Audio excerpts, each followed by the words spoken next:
Hello, good evening, and welcome to So Much Game with the second episode of Worlds Without Nye-mbers. Yeah, I'm doubling down on that Nye.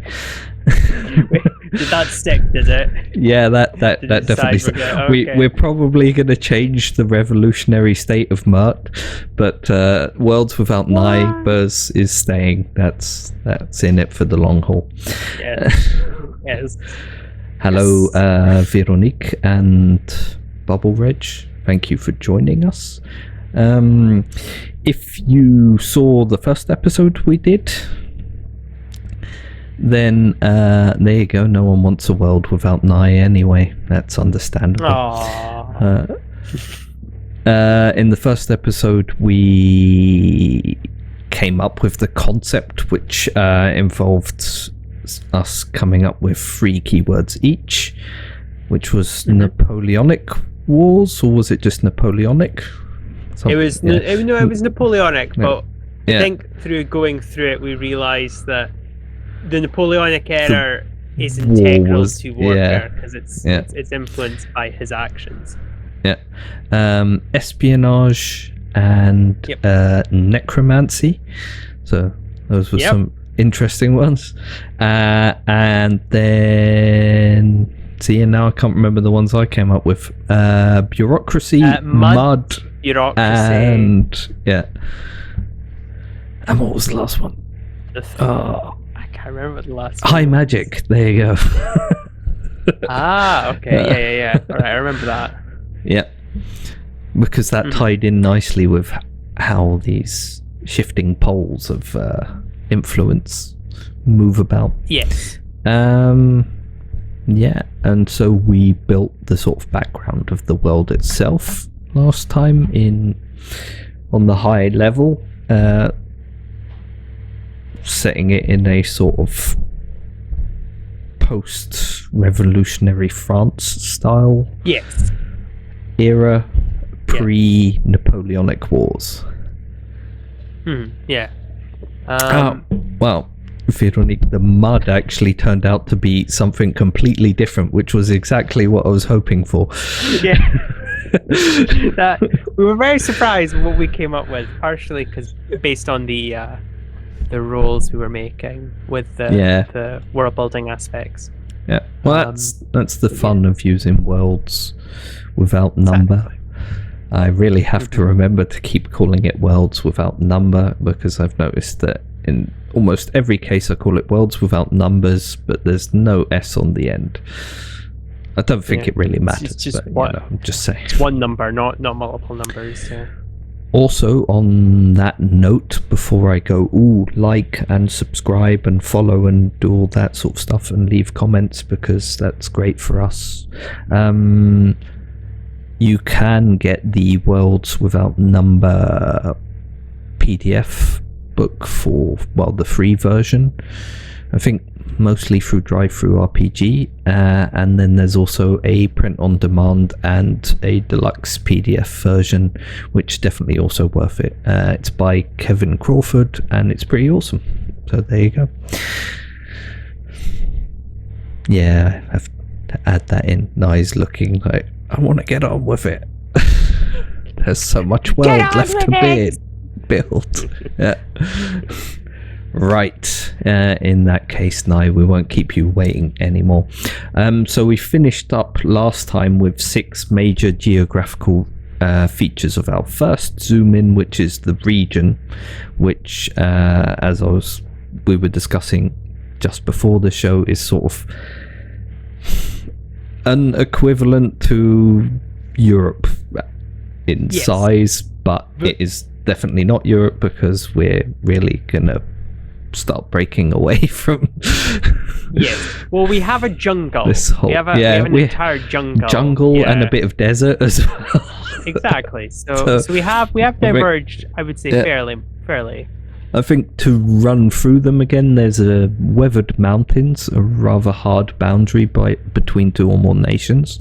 One of them is the Revolutionary State of Mert, so there's sort of an area that they can't be attacked from, which was useful for this idea of them not just getting crushed by the evil coalition that is not necessarily evil, but they probably think it is, that is out to stop them. Then there's a bit of sand desert as well, light forest in between several kingdoms, so that was also something that bordered onto Mert, and we defined it as a chaotic area with lots of people and a sort of tinderbox region. So if something starts, there's a good chance it'll be there, I imagine.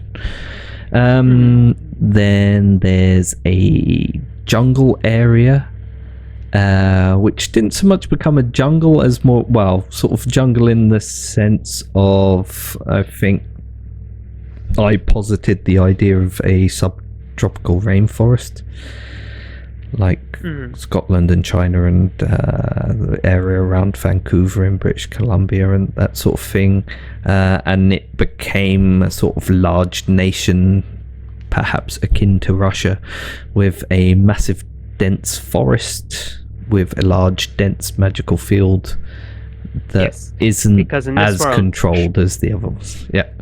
Yes, because in this world, trees are magic, and your nation state is determined by the trees that you've grown there and the boundaries of forest and stuff.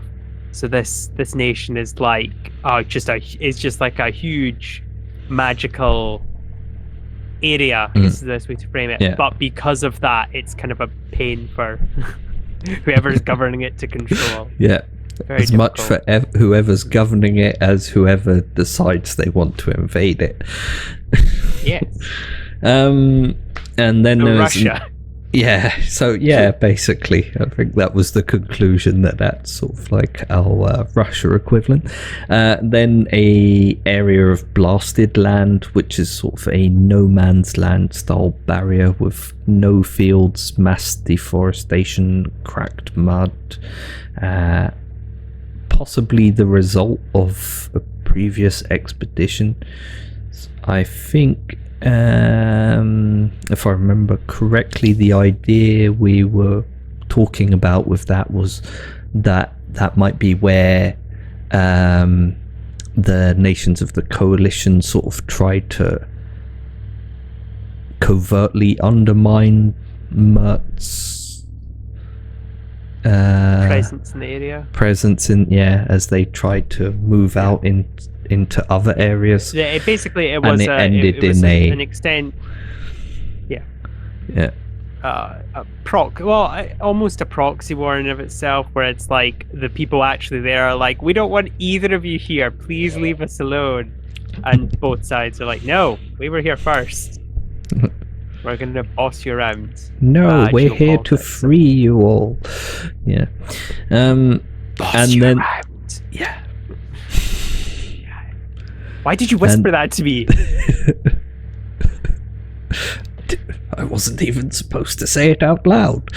That there's an area of ancient farmland, and that farmland has very high mineral mud, which every nation needs, because that is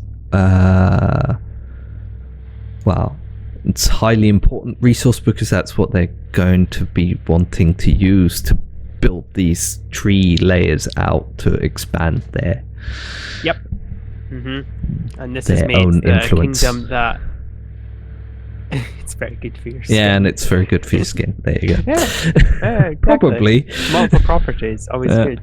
There's a slight chance, like I'd say, if we're gonna use it old school role playing or old school Renaissance style rules, that there's a 10% chance that a tree will grow out of you if you apply it to your skin. Yeah, exactly. But then that's probably safer than most face-based products on the market, which are probably got like lead and arsenic in them. It's like, you might have a tree grow out of it, but it's not got arsenic. So I mean, it's a magical tree. Up to them. Yeah, exactly. Yeah. No. But I think we agreed that nation is going to be neutral, because it's like, I don't want to. You guys fighting helps me out. So everyone pretty much has to be nice to them, because they need access to what they're selling, basically. Exactly. I don't want to assault the earth. here. Yeah. And I think it's also probably important for the idea of sea travel being important that we spoke about. Yes. Because they're, rather than like normal size ships, there's these large size, massive ships that they grow crops on board on. And that high mineral mud would probably be useful for growing crops rapidly. There you go. Yes, no, we've never advanced. We just keep putting like arsenic and lead in all our beauty care products. Yeah, at least that's what. And if not that, in the walls and pipes and water. Yeah. We managed to go. We're trying really hard. 17 minutes. We managed to go without an indictment of modern society in some way. Well, we have to. We're trying hard not to. We're trying hard not to have modern indictments of society and history facts, and that was teetering close to both of those. Wait, no, I feel like I think it's fair to say we've already failed. Right. We get distracted. We get distracted, so enjoy listening to us randomly babble on about historical facts as they come up. Also, I did not have time to make a world map since I got back from holiday, so over there I've just created a mock-up of the Revolutionary State of Mert's flag. And feel free to join their cause. Yeah, I just read it now. I always thought it was Mert with a U, but I realize now it's Mert with an E. And I'm now just staring at it going, oh my god. Yeah. The name will change. Are we the two? Yeah, well, the two of us are crack up with names, and we both kind of agree on. No, it's a revolution. I mean, and as long as we don't get like a Robespierre type fella, we'll be fine. We'll probably be fine. I feel like they've probably had that part already. No! They've come through that bit to where they are now. But yeah. Oh my goodness. Well, there's revolutions. All kinds of crazy stuff happens. So now we're going to be creating 6 nations or groups of importance.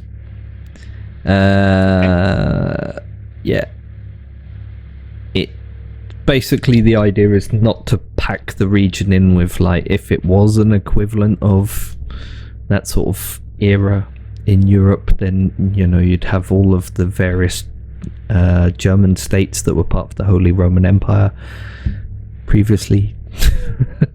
And things like that, and then Flanders and the Netherlands and the many states of Italy as well, and all that sort of thing. But the idea is to concentrate on 6 important players in the world you're trying to create a setting for, as not to sort of like throw too much in there in one go. Once again, we can use... I'm on page 118 at the moment. It's 121, I think, in the PDF, and page 118 in the book. So for everyone watching as well, you can also follow along with the book past the flag of the Revolutionary State of Mert. There's the book as well. Nation construction. Okay. We're on region now, and then you can go to page 124, which has a lot of tables again. Yes. I was going to say, when you mentioned the Holy Roman Empire, I just felt like going, yes, the Holy Roman Empire lasts 1,000 years for now. Yeah. Your time is coming. Oh, well.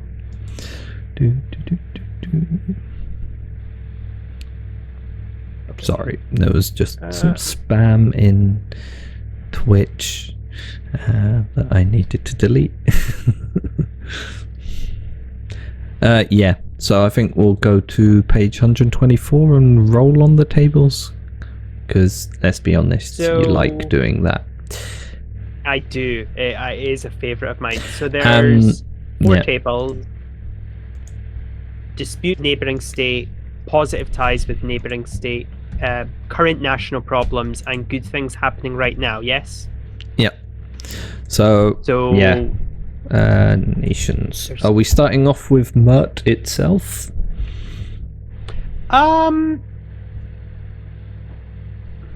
What if we say 4 of them are from these tables, and then for Mert and the 6th one we roll again on whichever one works, if that makes sense? Like if there's a hole missing. Yeah. Okay. No. Yeah. Well, I want to use the tables to their fullest. I mean, we don't have to define everything with the tables.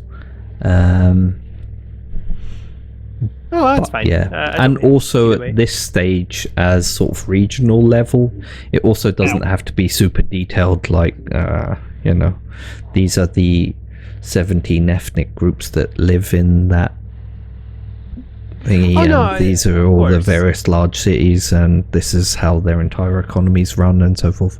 It's just sort of like large, disputes with neighbouring states will be high level as well and stuff. Yeah. I was just thinking of using the tables as like a jumping off point. Sure. Like picking,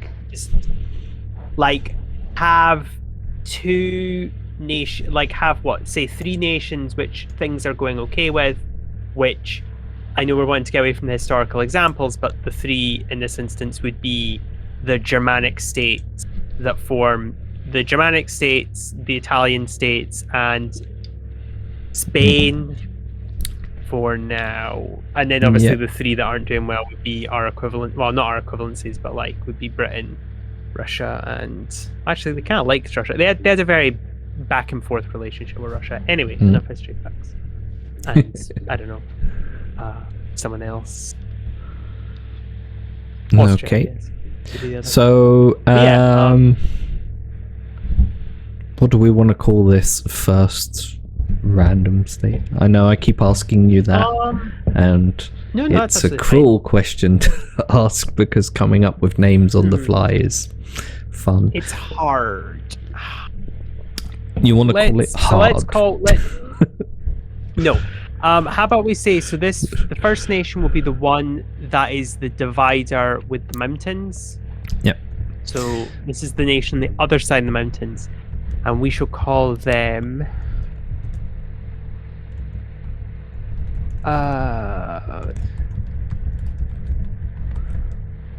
once again Zert. No.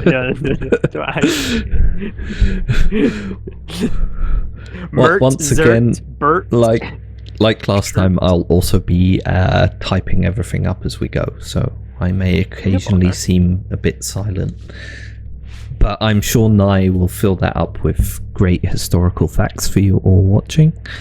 Oh, I have been. As I said, if you've not seen the first stream, part of the inspiration for picking Napoleonic was it's one of the subjects I've been gaining interest in. It has been a wee while since then, so I have actually not moved on, but I have now kind of consolidated that interest, and I'm now learning about stuff about Alexander the Great, which I already knew some stuff, but I'm now kind of getting into details about his whole situation, which is very fascinating. Anyway, moving swiftly on. What are they called? So, come on. Do you want to throw it out to the people at home? Yeah. Viewers like you can decide the names. I actually have have a thingy for that. When we're playing actual games, you can name NPCs and stuff, or for lots and lots and lots of points, you can throw in a situation of your random decision. How about we call it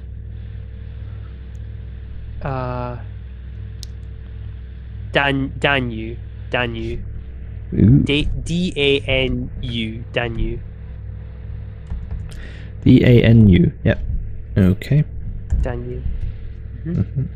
Like the goddess. And thus the name for things like Danube.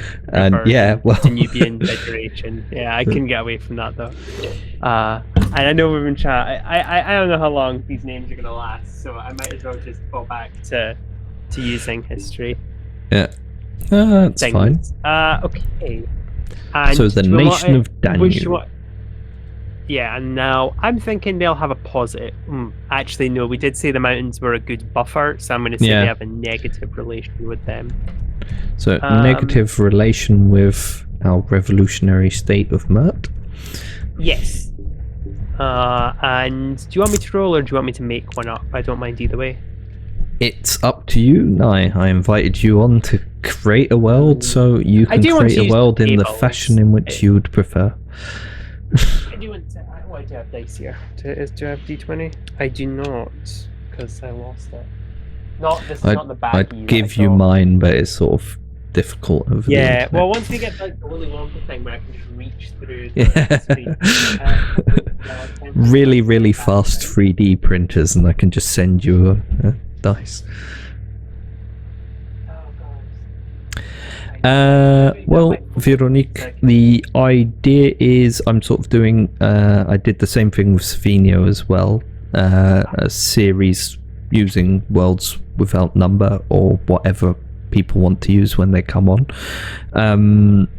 where we're creating worlds kind of with the idea of they have to be playable is the idea in the background, but whether we actually do anything with it straight away, we'll see. There's sort of a loose idea of the one I created with Savino that we're going to be running it using the old school essentials rule set at some point. And in this case, I don't know, I don't think that'd fit quite well, would it? Old school essentials would need GM and they'll be terrified. Oh no, yeah, that would be great fun. You can definitely come on and run a campaign in starting in the revolutionary state of Mert. I think the idea that's gonna is stick. That it's definitely, it's just like basically what did it was me adding the revolutionary state in front of it. That gives it a sort of grandioseness that turns Mert from just being like, this place is called Mert to, it's the revolutionary state of Mert. So, but if anyone, including you, Nye, comes up with a better name, please tell us. So I rolled. I rolled on the dispute with a neighbouring state, and I got a 3, which is a usurper or criminal is being sheltered there. So my thought is that Danu also had an attempt at revolution. However, this failed, and one of their revolutionary leaders had escaped across the mountain, perhaps with followers. Maybe not. I'm not talking like, we're not talking like a whole army here. We're not talking like no, just sort force. Of like individuals. Sort of as I've been learning about recently, like Simon Bolivar, the amount of times he went into exile was shocking. Well, 4 or 5. So you know, like, they end up having to leave again and then eventually come back again with another army that they scrounge somewhere, and then get beaten, have to leave again with a few people. But so like, or even the Flight of the Swans as well, that sort of thing, just like high level. I know. Tangent. I know during the Franco-Prussian War, a French army, so we're talking like 90,000 soldiers, ended up having to cross the border into Switzerland due to, for context, the Franco-Prussian War is different from a lot of the other conflicts with France and Germany or the Germanic states, because they were fighting a lot in Alsace-Lorraine, whereas if you're familiar with like World War I and II, most of the border was closer to Belgium, Luxembourg, and the Netherlands. But in the Franco-Prussian War, it was on Alsace-Lorraine. And yeah, basically the French general had to retreat because the Prussians were kicking their arse. Yeah. And he ended up in Switzerland, and the whole army was detained because Switzerland was, of course, like, we're neutral, motherfuckers. You're not going anywhere. So, yeah, there's a... I mean, if an army turns up in... at your doorstep, I feel like you're allowed to detain them. Like, well, yeah, but they weren't allowed to return them to the French, but equally they couldn't give them to the Prussians as prisoners of war. So they just, but that's kind of how Switzerland's always been. And well, actually, it was around except for the Napoleonic era where Switzerland's. Except, yeah, I was going to say because. Like, except for the bit where they were like, yeah, mercenaries for everyone, just pay us and we'll send you a bunch of people. And they and maybe on all sides.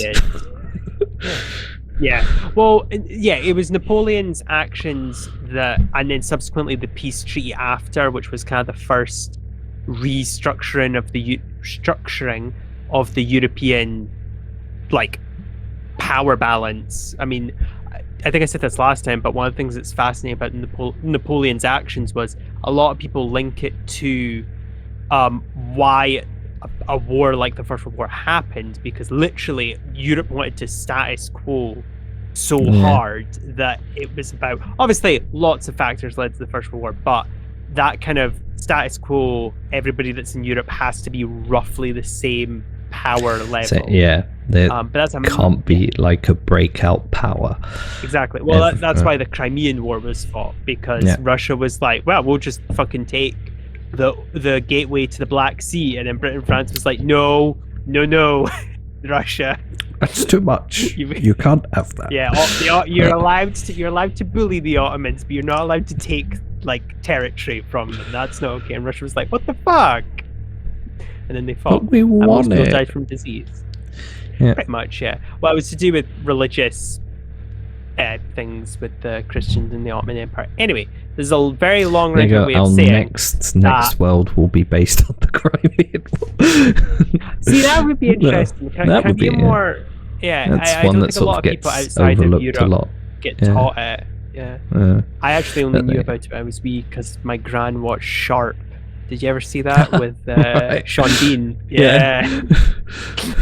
Weirdly, he's not a villain, which is so weird if you've seen all the other stuff with Sean Bean. You're like, when's he going to betray them? And oh wait, no, he's horrendously survivable, which is unlike him as well. Very out of character, but he was young, so maybe that's No, anyway, going back. Yeah. Yes.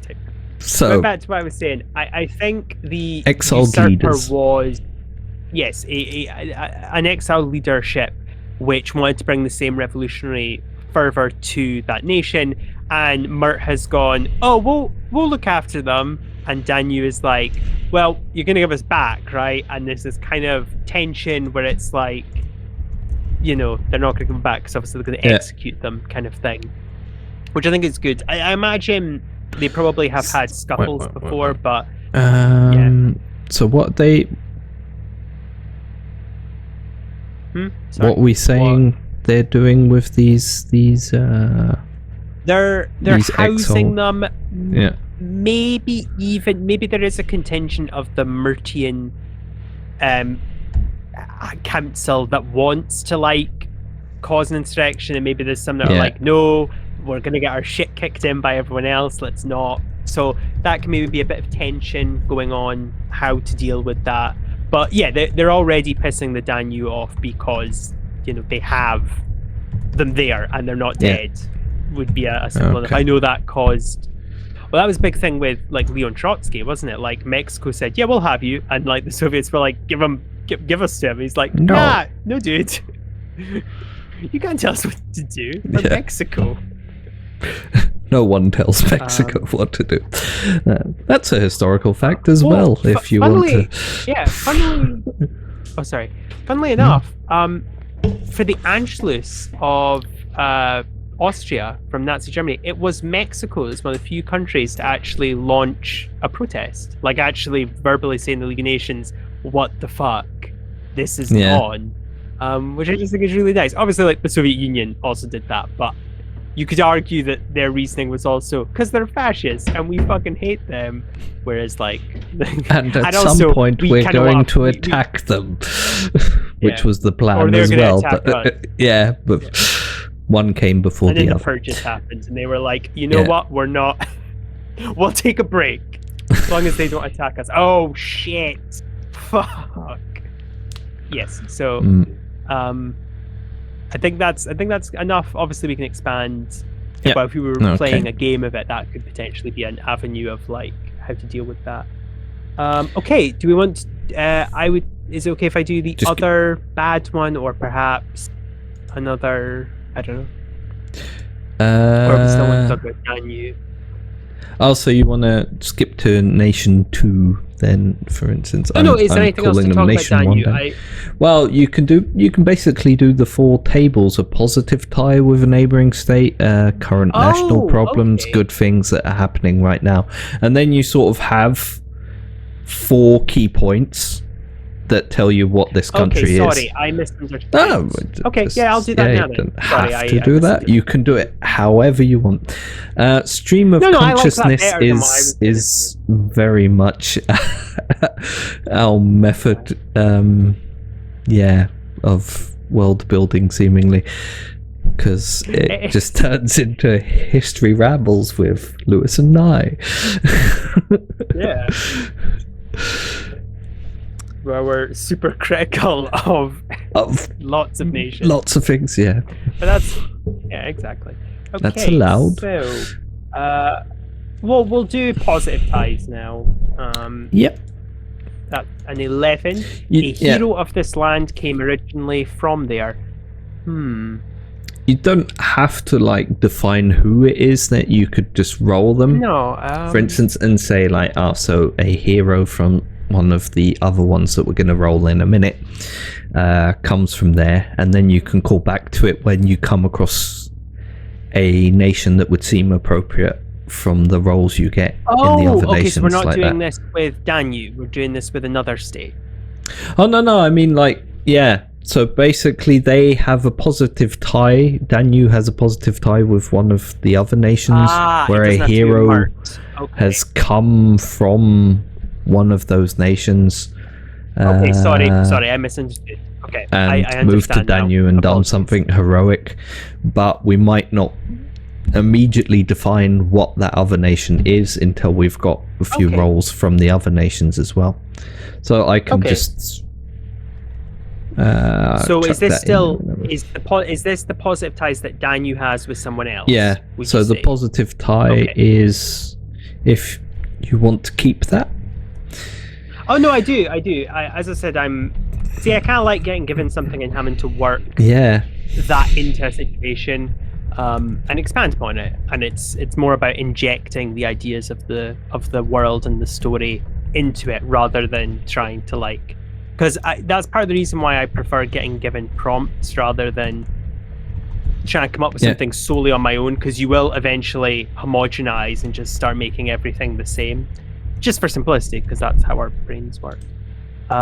Okay, so I'll now do current national problems for Danube. 13. Local aristocrats are pushing for independence. So we could say, well, do we want to maybe say that Danube is a rather mountainous nation overall? Like, perhaps not like the whole thing is mountains, but a lot of it is in the sort of declining wake of those giant weathered mountains. Then maybe well, northern Italy in a way. There's like areas that are very mountainous. There's an interesting thing about Afghanistan. Afghanistan is very self what's what I'm looking for? Like each individual city and village and group, they rely very much on themselves because of the mountainous region makes it difficult to transport. Which is why when people invade stuff, they fail really badly. Just saying. Also really good at irrigation. Yes, they are. It's very impressive. If you've ever gone for a walk in the green zone. But there you go. Yeah, I think perhaps it's that kind of mentality where they are connected, but it's in a kind of loose way, and now there's this kind of not the same revolutionary spirit as Mert, but definitely this kind of like, well, I mean, that's gone tits up over there, and the guy at the top for us is not really that great. Maybe we should do our own thing. Yeah. And so it's still kind of making their own like fiefdom, basically. Like, so it's like, oh no, we're not doing democracy and shit. Fuck that. It's still going to be an autocracy, but it's an autocracy that I control. Different, kind of thing. Like, yeah. Basically, in many ways, how the French Revolution started out. Like, the aristocrats were like, no, you should not do that. We'll take it from here. And then they eventually got replaced. French and Revolution then was they got top down and bottom up. Yeah. They met in the middle. And they were like, oh, hello. I guess we're allies now? For now. For now. What's your name, sorry? Oh, I'm Napoleon. Oh, it's nice to meet you. Yes. Very nice. How do you feel about emperors? Yeah. But he placed the crown on his own head, which apparently makes him cool. Yes. Me. Okay, and I will do also good things happening right now. 17. An old source of unrest has been calmed.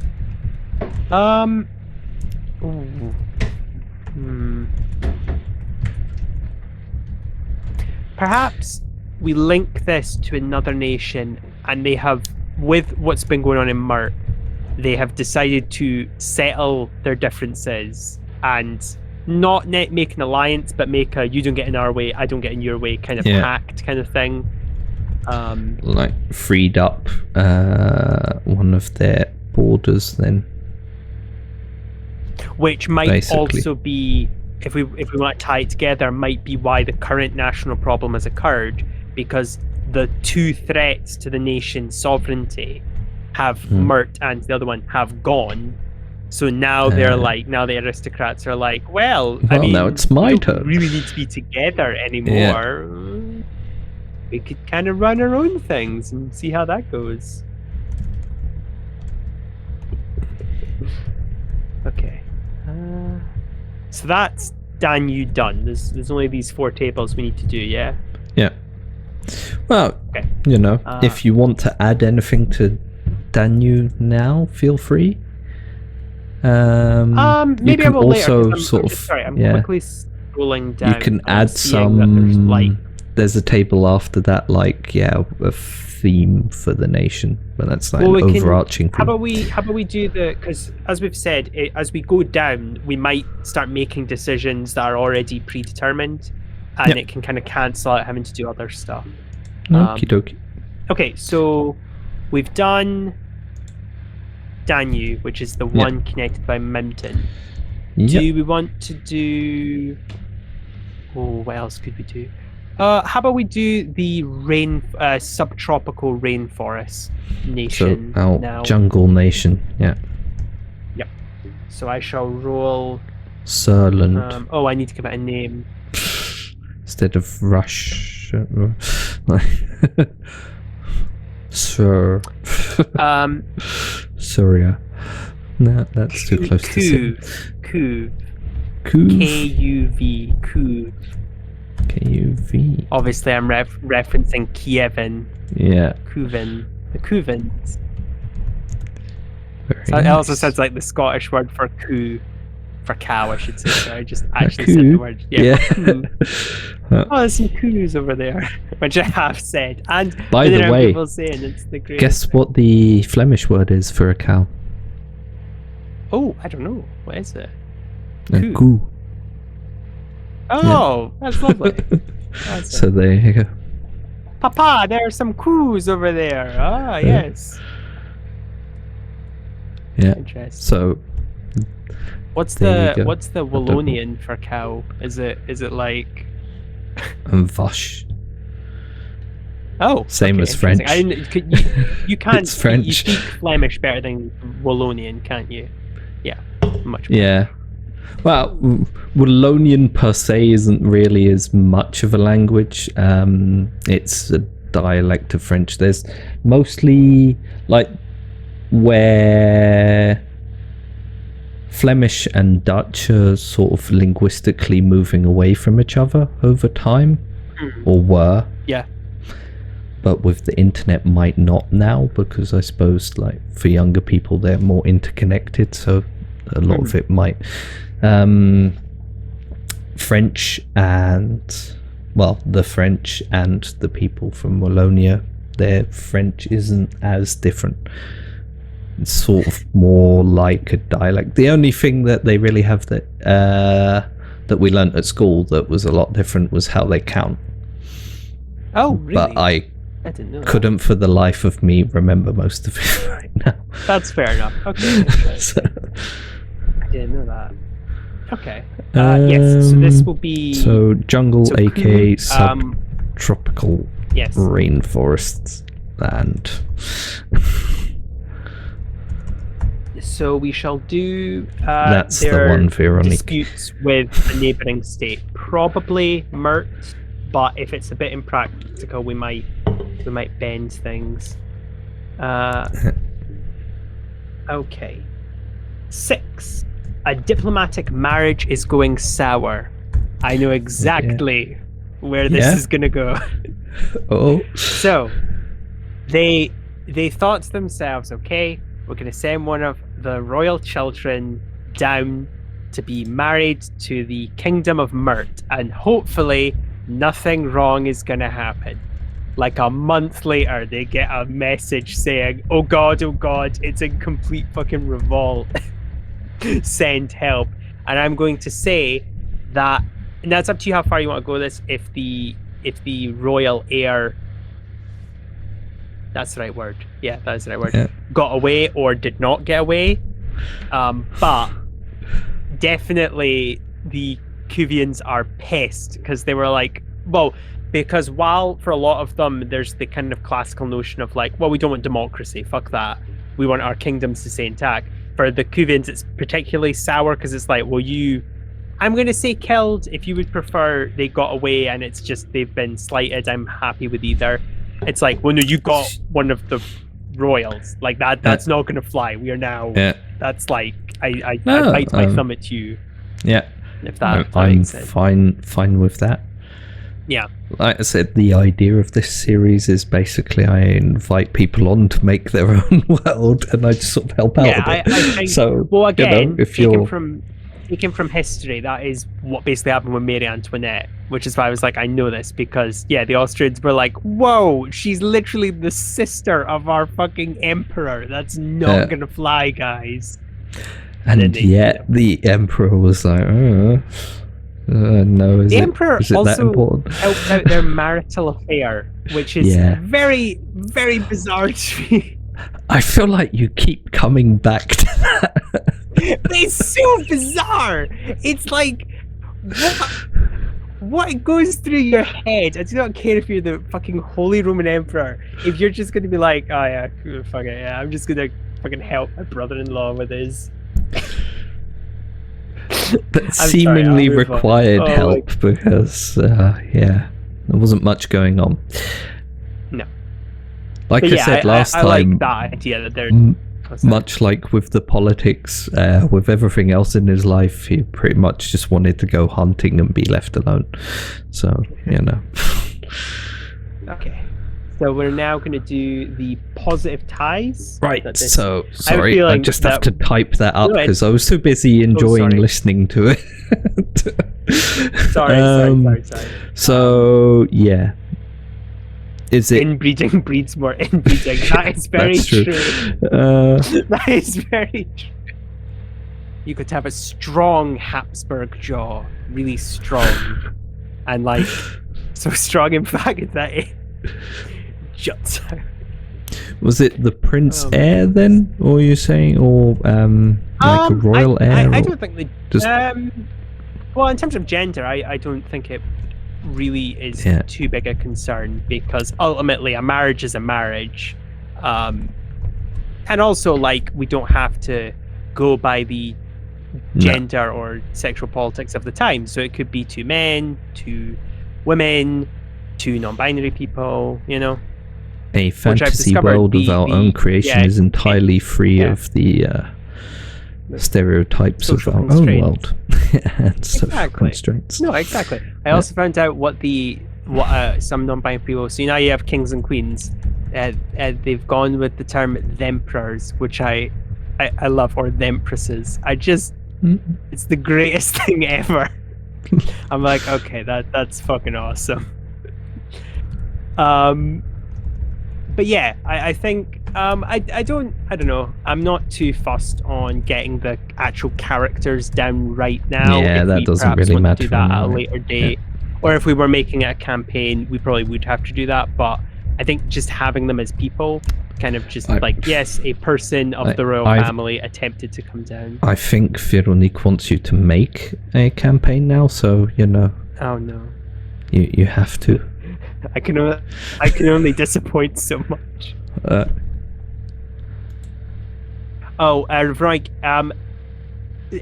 Term, themperors. That's the term that I've heard, or thempresses.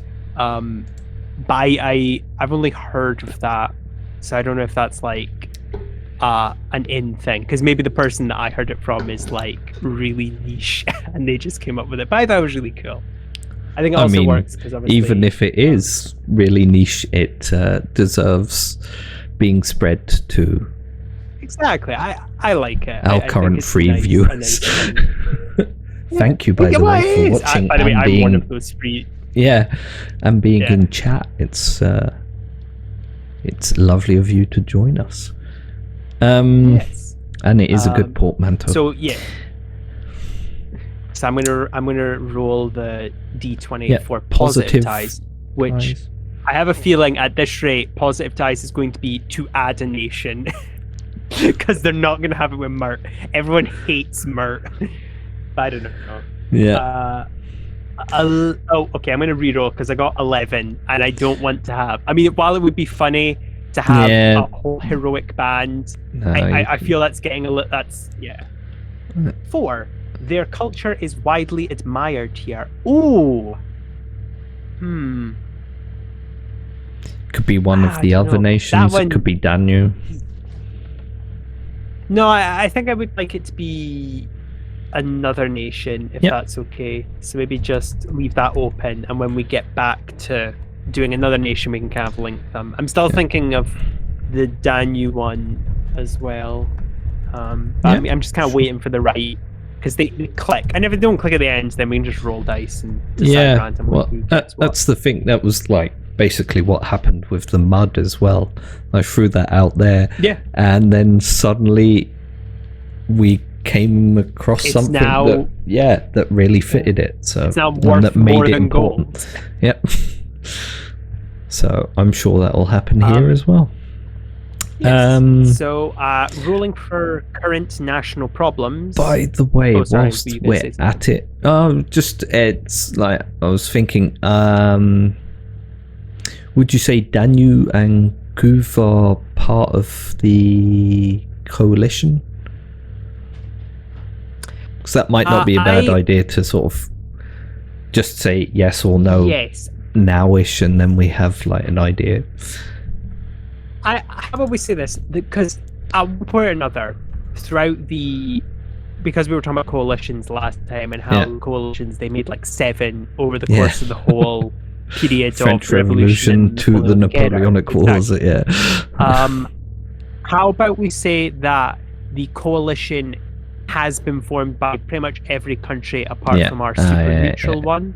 And so whether or not they are currently, because for context for those watching, the plan was not to have the war right now.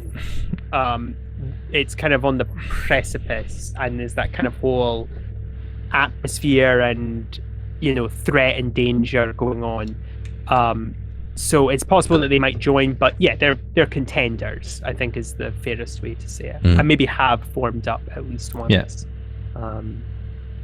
but not currently, because I think it's all peace. So it'd be a bit weird to pretty much. Yeah, everyone who isn't Mert. Oh, you'll see. Everyone who isn't Mert will be involved with the coalition or has been involved with the coalition at some point. Exactly. So yes, the current national problem for Cube is farmland is one, which is farmland is becoming worn out and depleted, which ties in nicely with rainforests, because if you know anything about rainforests, the topsoil is very nice until it's washed away by rain, and then it's useless for farming.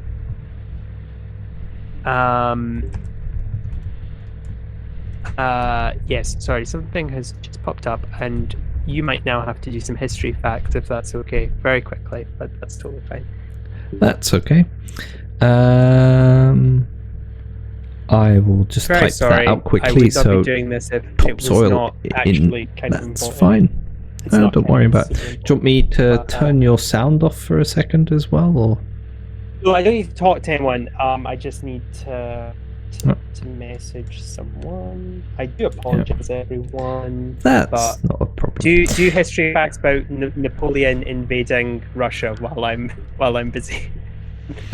Well, the topsoil turned out not to be great then as well when they set it on fire and salted all the land.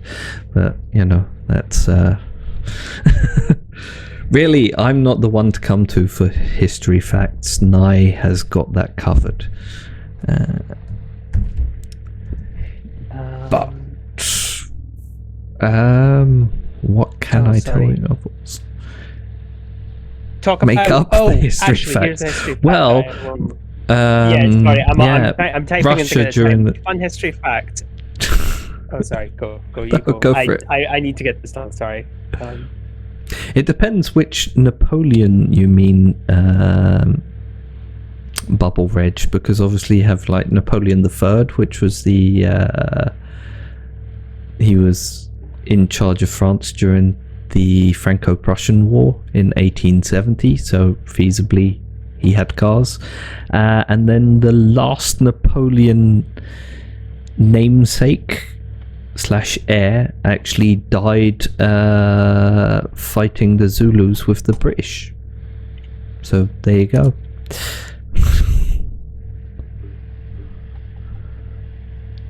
But basically, wasn't there Napoleon as well? Well, he wasn't the fourth. Sorry. Yeah, but that might well have been him, because it wasn't. It was probably Napoleon the second, because his son that died. Yeah, and Napoleon the third was the son of his brother Louis, the one who didn't side with Napoleon. Well, sort of turned against him throughout the Napoleonic Wars, and his son eventually became the King of France and Emperor, Napoleon III, and then lost to the to the Prussians and their coalition, which then turned into Germany. But there you go. So yeah, Veronique was the nephew, and then, like I said, the last Napoleon died fighting with the British the last Napoleon heir died fighting with the British in against the Zulus. And other than that, there are a lot of Bonapartes out there, because it was very much Napoleon policy number one that whenever he took over a place, he'd give it to someone related to him, and if he didn't have anyone handy related to him, he'd marry someone related to him off to them, and then get them to take it over. So it was that was one of the reasons also I threw up bureaucracy as one of the core parts of this world, sort of, because we were going into the whole Napoleonic thing, and sort of the difference between nepotism and bureaucracy, and which played out throughout the entire French Revolutionary period and the Napoleonic Wars, because Napoleon was very much a big fan of creating his own Bonaparte dynasty that would rule over the entirety of Europe, as far as he was concerned. Interestingly, his other brother, who he made king of the Netherlands, also turned against him eventually in favor of the... Well, basically, what he wanted to do at the time was against Dutch interests, but he assumed that obviously his brother would just agree to it because, but his brother had sort of taken to his role as king of the Netherlands, and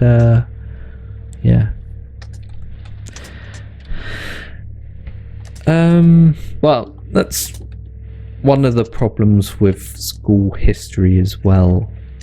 Bubble Reg, they try and stuff very specific facts into whichever year you're in, about whichever time period they're looking at, but there's also a general lack of anything that was going on around it or before it at the time, which are generally the things that influence what happened. Right, sorry, I'm back. Hopefully, if anything else comes up, then I will. What I will say, because this is a weird fact that people bring up that I think is a bit misleading. So if you've ever heard the fact Napoleon wasn't French, that is quite misleading, because technically he was born in Corsica, which was part not of France. No. But literally, it was bought by France. Like when he's like a baby, like when he was a child. So it depends on who you ask. Because if you're a French nationalist, they'll say he is French, and if you're a Corsican nationalist, they'll say no, he's fucking Corsican. So well, he sort of got involved in that briefly, the whole Corsican nationalism versus thing, and then extradited himself out of it and left for France anyway. But one of the important things to remember at the time is one of the principles of the French Revolution was also that if you were part, and that stemmed from when the Haitian delegates arrived, if you were part of France, any part of France, whether it was a colony or thingy, you were classed as French. They revoked that eventually, but there was a brief period where it wasn't its own thing, Bubble Reg. It was part of, oh god, now what was it called? So what you've got to understand about Italy at this time in history is it was not Italy. No, it was a lot of states. So it was like something called the Kingdom of Two Sicilies or something, or Naples, the Kingdom of Naples. They basically bought Corsica off Naples. Yeah. Which was a bit.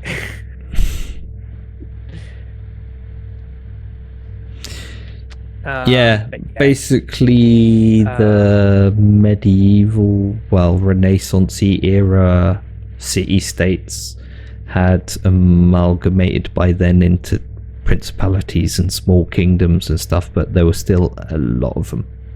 I think you had Naples, Sicily, the Papal State was still very much, the Vatican State was still very much its own thing.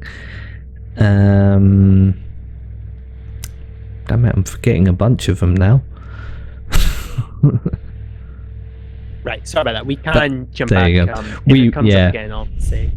I do apologise, everyone. Florence and Milan. As I said, I would only have done that if it was a serious situation. Yes, so what I was saying, topsoil, I'm thinking maybe in the attempt to kind of make the nation more powerful, they kind of... Oh, sorry. Oh no, I was just answering Veronique. Yes, I am indeed forgetting most of the northern ones, which is interesting because they're pretty much the only parts of Italy I've been to. But there you go. So farmlands become worn out and depleted. So the topsoil basically is washed away. The topsoil they need for their agriculture. So they're kind of having this issue of, they're having an issue of how do they make big farms? Because fun thing,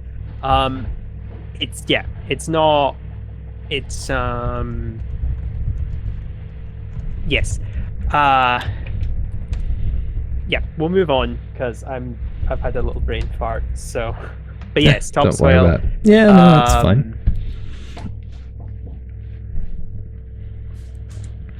You all right? Yeah, I'm fine. It's fine. I'll roll for the next one. So there's good things happening right now. Okie dokie. 10. A new academy has recently opened. I'm gonna leave you. What is this academy for? A new academy has opened. I obviously think a military academy, but if you want to suggest another one, well, see, that was my first thought as well, but like maybe an agricultural one. It could be an agricultural one. It could be an agricultural one on the surface, but leaning into the espionage theme, in that they realize they've done damage to their agricultural ability, and so they've created this academy, but underneath it they're trying to use that to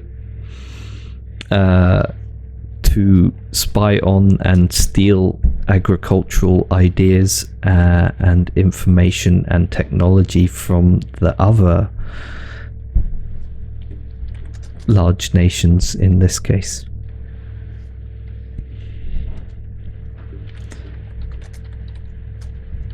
As espionage is one of the key things. I actually thought.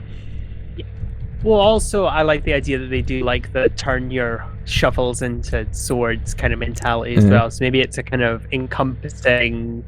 Well, that's the way we could do it. Maybe it's like in the same way that Russia tried to westernize. It's a similar kind of. This is a program to prepare our young, free-thinking people to adopt these new things. So I like agricultural.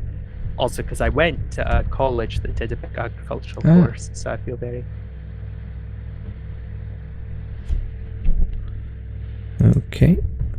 So it's sort of more. It is in some. Well, it is an agricultural academy, but that's also a front for this kind of agricultural espionage academy that lurks underneath it. And then we have our nation of Kuv.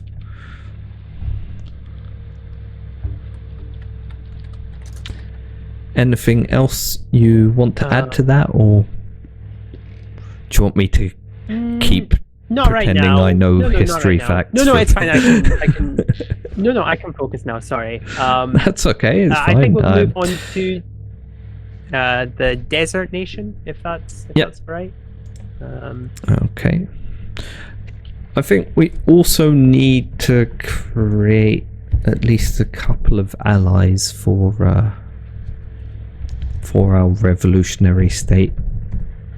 Okay. Do you want to make this one desert one then? They're kind of like that they'd be friendly with then, or I think they would still. Yeah, sure. Yeah. Okay. What are you thinking name-wise? Do we want to ignore the dispute then, if they're allies, or? Yeah, the dispute could be with any neighbouring state, though. So that could be with Danube, I'm or so that could be with Kuv, to think everyone hates Mert. Okay. Yeah, that makes sense. Right, I shall. You're really getting into the Mertian spirit. Oh. Everyone hates us. 17 for disputes with neighbouring states. They're suspected of backing assassinations. I don't know. Who could be getting assassinated? See, I'm so tempted to just say we should wait until we get the next one. But this is our third nation, so I feel like we need to start making some kind of connection. It could be the Kuvian. Well, yeah, that Kuvian. They were the ones that got the Kuvian royal killed. Killed, yeah. Or they're suspected of it at least, because a friendly, whatever this nation is called, contingent was in the area and helping guard them at the time. If they're sort of like, yeah. Hispa. Hispa? Hispa, yeah. Hispa. Or Gula. Gula or Hispa. Which one do you prefer? I like Gula better. G-U-L-A. G-U-A-L. Sorry, A-L. Or L-A could work as well. I don't know. Yeah. Okay. Gula. Wait, G-U-A-L. Gual. Yeah, or L-A. It's up to you. L-A. Yeah. Gula. And so they are suspected of getting or of assassinating. Well, I'm thinking they'd be like the Black Hand for Serbia. Yeah. Of the Kuf.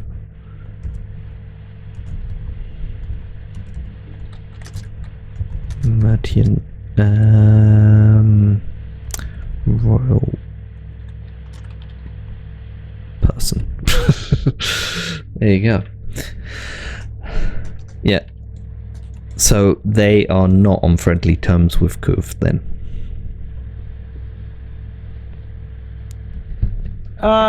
Yeah, it's kind of like, I think it's kind of like in the same way as I said, using the Black Hand example, when the Black Hand killed Franz Duke Ferdinand, Austria was like, and we blame Serbia, and Serbia's like, well, obviously there are still debates today if they actually had any involvement, but Austria-Hungary didn't care. They were like, no, we want to go to war with you, so we're going to justify this is the reason. So I think it's maybe the same with Kuvia.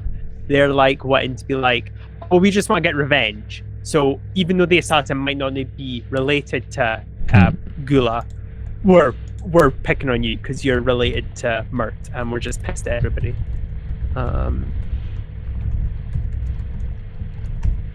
Okay.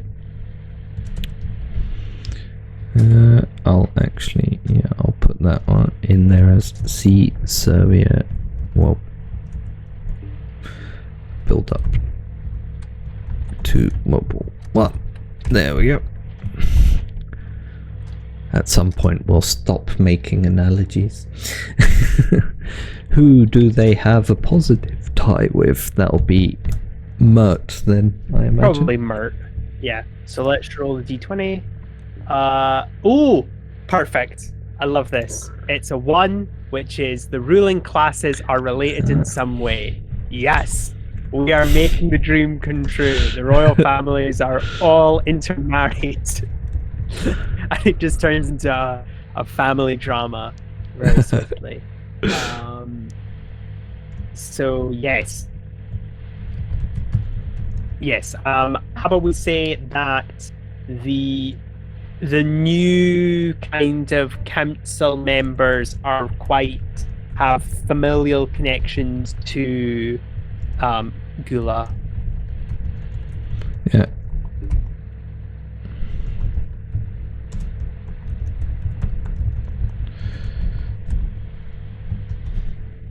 Okay. Well, yeah, that's like also that. sort of again, like... yeah, exact relations are not super important. No, that doesn't. Yeah, the fact that relations exist there, sort of holding them together as well. And a current national problem. No problem. Let me just 12. Oh, I don't know what this word is.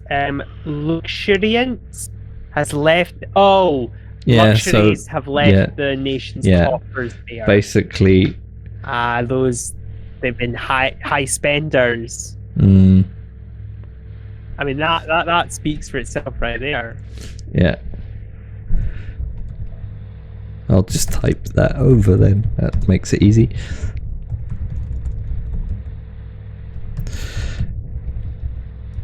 There a specific there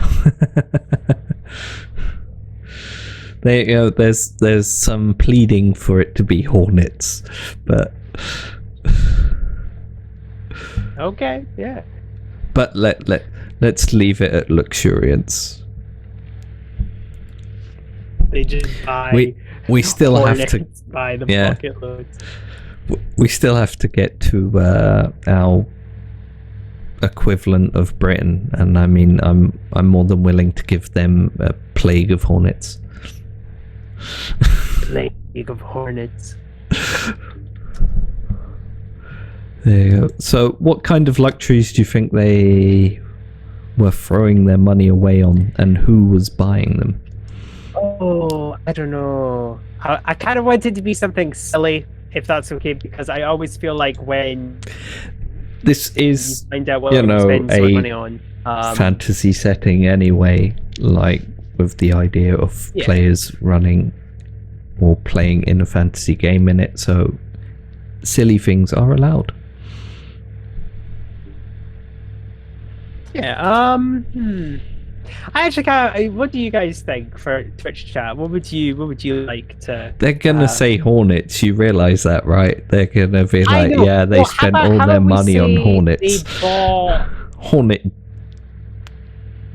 honey. Oh, how about we say they were the ones that spent so much money for the destabilization. No, that's it. Okay. That's how they were destabilized. There was a bidding war, so that each of the nations was trying to sell them luxury goods in an attempt to curry favor. But what they ended up happening was blowing the economy, if that makes sense. So like they were constantly giving nice things to them, and they were like, "No, it's only this much of an investment. No, it's only this much of an investment. Only this much. This much." And then it was like. Does that make sense, or have I completely confused everyone? No, I think that's yeah. That's so like our Britain equivalent was like, you could have these beautiful gold encrusted pavements, and they were like, yeah, we need them. Oh, that's a steal right there. And then our Mert was like, oh no, you need the diamond encrusted lampposts. These are not practical things.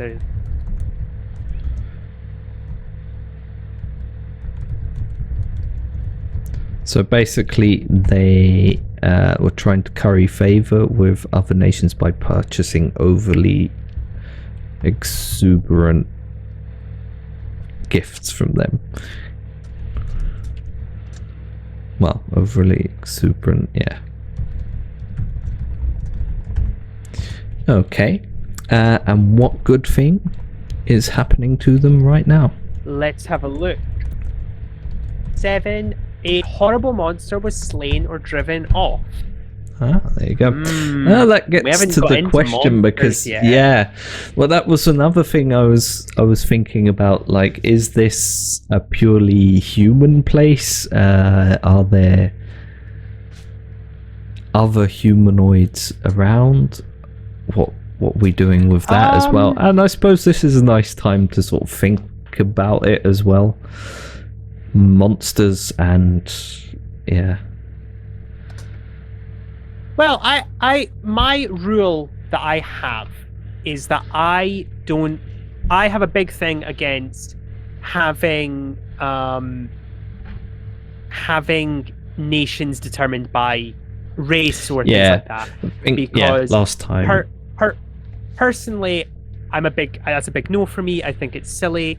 The history of our world is shared by everybody, and you only need to pick a history book that's well researched, and you'll find so many connections to different parts of the world that transcend race, ethnicity, religion, because the world is interconnected, even way back I mean, even beyond that, I can drink milk because I had Neanderthal ancestors. So exactly. So I definitely were not doing that. As for different races, I don't know. I kind of. There's a part of me that wants to go full fantasy, but there's another part of me that kind of just wants to do human but have non-sapient magical stuff. Maybe they are a creation of the world, like as we talked about the fields that create the magical. Maybe they are an element of it in the same way. We had that sort of single layer that the humans can reach as well. That's where dead people are, basically, where the spirits and stuff are. So within the world you could have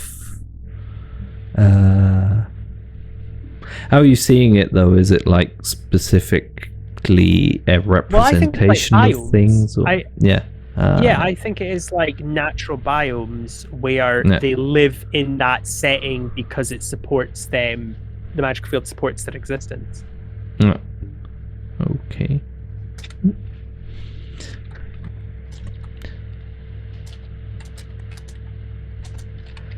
That's a good point by Bobble Rich though as well. Like, does the monster need to have been real when it was chased off? It could also just be a legend.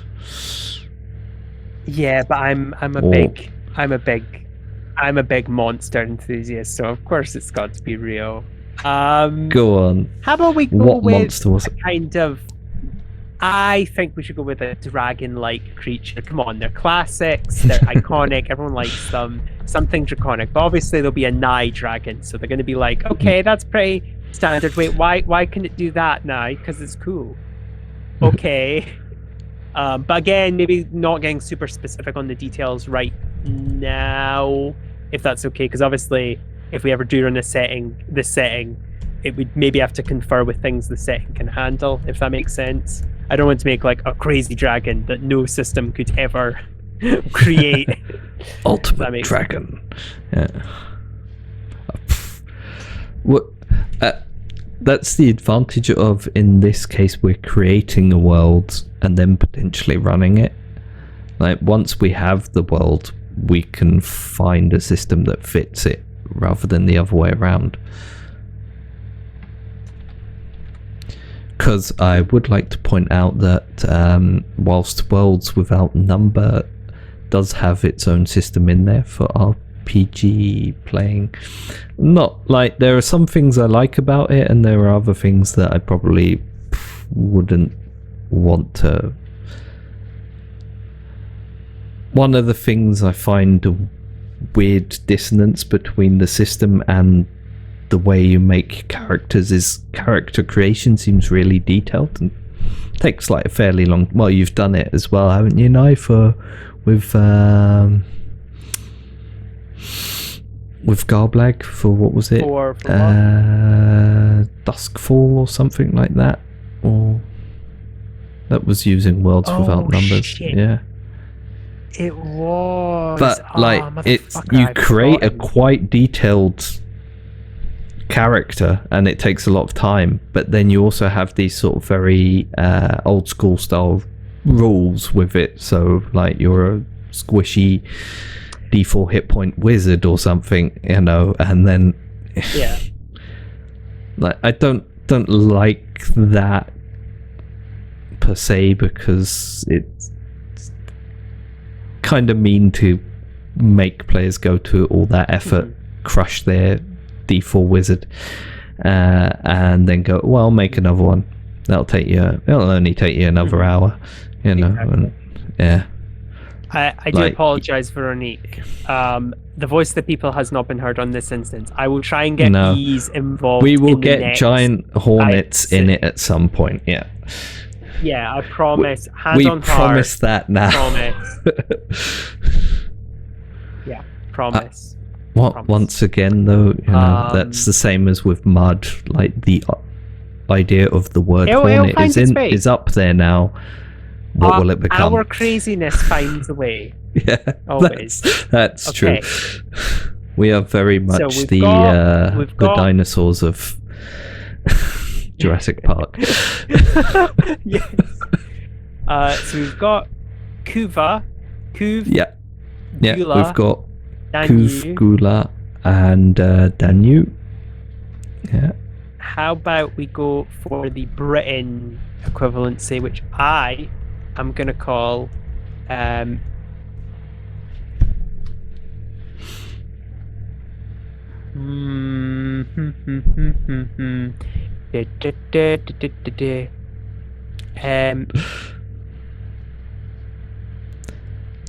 want to go with this. See, Veronique, I've been trying to get him since last episode to call one of the nations Nyland. Flat out refuses.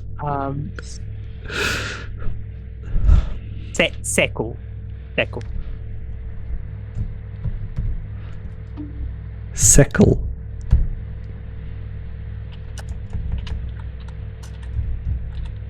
And how are you spelling Seckle? S-E-C-O. Seco. S-E-C-O. Yeah, okay. And that's basically our Britain equivalent. I'll put that. And then once we've made them, obviously they will they'll move away from their original real world counterparts, hopefully. Yeah. But as I said, all fictitious works are inspired by the real world. By something, yeah. That's what we draw on. And it draws on our real world knowledge. The problem is we know too much. I mean, I feel like you do. I don't. I just turn up and stream it for you. No. You're very intelligent. So is our audience. We're all very intelligent people. Our audience definitely is. Oh, okay. This is interesting. So, for disputes with a neighbouring state, I have got 15, which is they woke up a great peril from the past. See, it's fun that some of them are very fantasy as well. Yes, I know what I want to do with this. Okay. So, I would like to make the suggestion that they have created the situation that led to Hispa's monster problem, and that they have kind of awakened the the monsters of old with the false belief that they could control them, and then went, oh no, we can't control these things. Everyone else, panic! And now they've released this great plume of monstrous beings onto the world, and everyone's now got to deal with it. This is not the major conflict, which I think is kind of awesome, that they could make a fuck up like this and the rest of the world's like, well, oh yeah, no, but we're dealing with this socio-political stuff. Ignore what you've just created. They've been trying to do that to make a weapon to destroy Mert. This is another way we could look at it. It doesn't also have to be overtly known by everyone as well. Oh, that's true. Perhaps this is with the neutral country that they have the most beef with then. Like, because they're the ones that are perhaps now being most directly affected by it, but because they're neutral, and also because technically what's directly causing the problem isn't Seko's fault, I guess, is a way of looking at it. Yeah.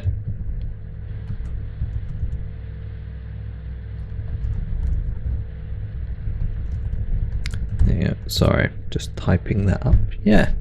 No, I like that as well. And it is, like you said, both fun and interesting that they could do something like that, and that's not like, this is not the great problem. The Revolutionary State of Mert is the problem. Exactly. Yeah. Not these monsters pouring out. Yeah. Yeah, exactly. Ignore that. It's the. Have you ever seen Police Squad?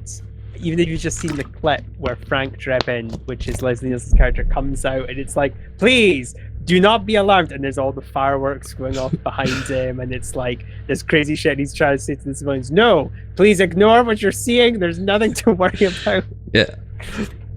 gonna have to put that GIF up on the Garblag thing. But yeah, that's a good way of looking at it.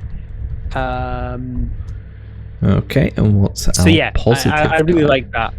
Yeah. Yes. So let's do the positive type. 9, which is sages and scholars, came from there. Ooh, that is tough. I'm feeling this is our 4th nation, and the 5th one will be the neutral one, yeah? So the 6th one will be Mert. So how about we say the sages come from the 6th unnamed one, because that's the one that's in direct competition with Mert, if I remember correctly. Okay. One of our nations needs to be Mert, though. One of our 6 nations. So.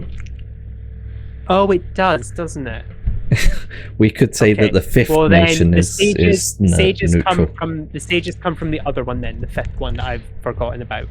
Yeah. Already. The neutral one is the one they come from. Sorry, neutral I got state, a bit as we confused call there. it. Oh, that's fine.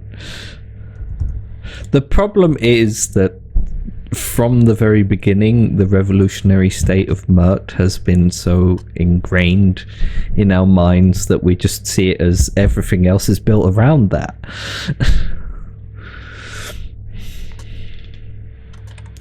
But yeah, but we do actually have to make a nation for Mert itself.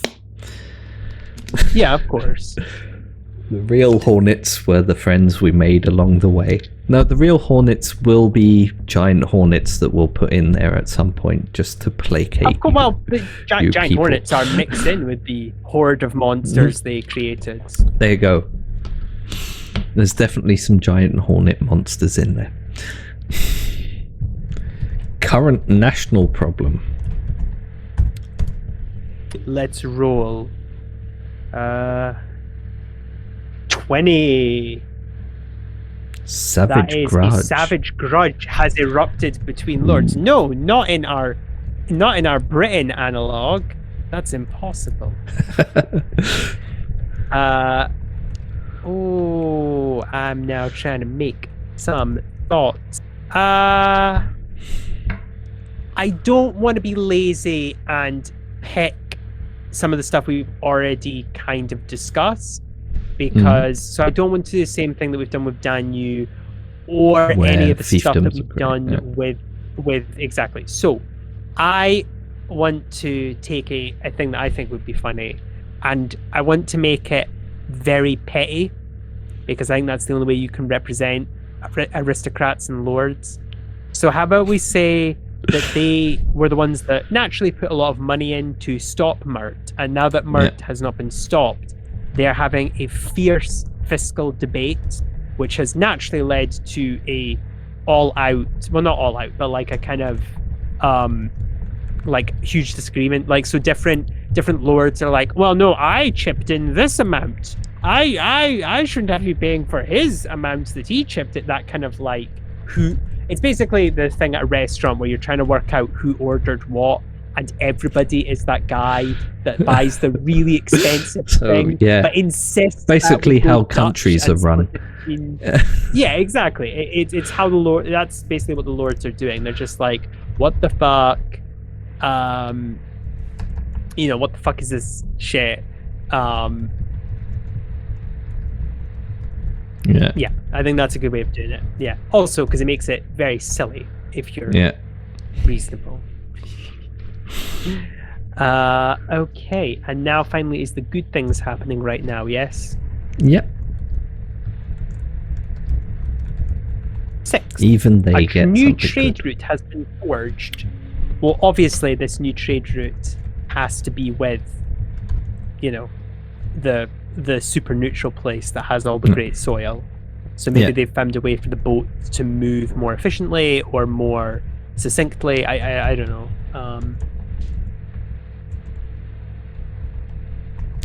Or potentially magically. I said we can expand upon these if it's necessary, and that's the great thing about being a DM, GM, DM, storyteller, whatever you call them.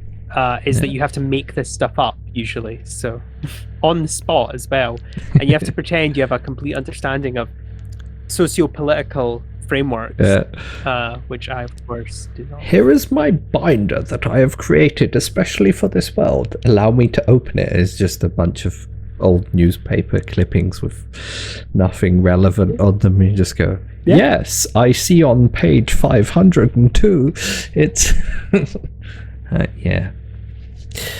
come up with some random crap. No one ever knows. So this just leaves our neutral one, doesn't it? And the nation of Mert. We will get to Mert. I've not forgotten Mert. Mert is my precious child, but Mert had a lot of attention last week, and I want to give the attention to the other nations first. So this is what I'm defining as neutral soil nation. Let's go with let's go with an island. Donya. Isn't that a bit close to Danu? Okay, let's go with Onya. Onya. O-N-I-A. Onya. O-N-I-A. Okay.